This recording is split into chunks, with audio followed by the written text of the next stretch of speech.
యోహాను సువార్త 18:37లో నీవు రాజువా అని ఆయన అడుగుగా, యేసు నీవన్నంటే నేను రాజునే, సత్యము గురించి సాక్ష్యం ఇచ్చుటకు నేను పుట్టి తిని, ఇందు నిమిత్తమే వచ్చి తిని, సత్య సంబంధమైన ప్రతి వాడు నా మాట వినును అనెను. ఓకేనా సార్? ఇప్పుడు సత్యముని గురించి సాక్ష్యం అంటే ఏంటండి అనే విషయం మనం సత్యాన్ని గురించి సాక్ష్యం అంటే మనం ఒకసారి మనం గమనించుకున్నట్లయితే, మిల్కీ సేదకు గురించి ఆదికాండంలో ఒక పదమే ఉంటది. ఇంకా ఆయన ఎక్కడి నుంచి వచ్చాడు, ఏం చేస్తాడు, మొత్తం ఏం తెలియదు. అయితే మిల్కీ సేదకు గురించి ఆ ఒక్క పదంలోనే ఉంటది. ఓకే.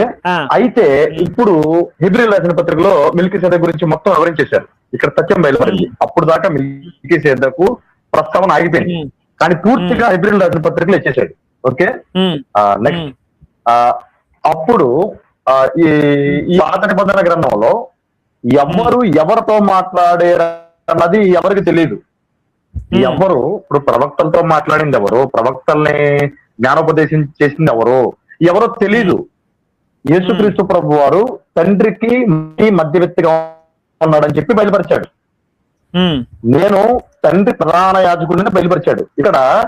అక్కడ జరిగిన మూసుకుపోయి ఉన్నాయని కూడా ఇక్కడ తెలిసేశాడు. కొత్త నిబంధనలో నేను సత్యాన్ని గురించి వచ్చాను, అప్పుడు జరిగింది ఇది అని కొత్త నిబంధనలో చక్కగా చెప్పేశాడు మనకి.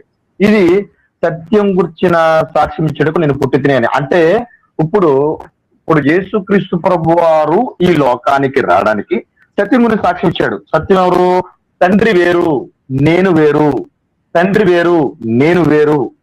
నేను లోకాసు వార్త, ఒక్క నిమిషం సార్, లోకాసు వార్త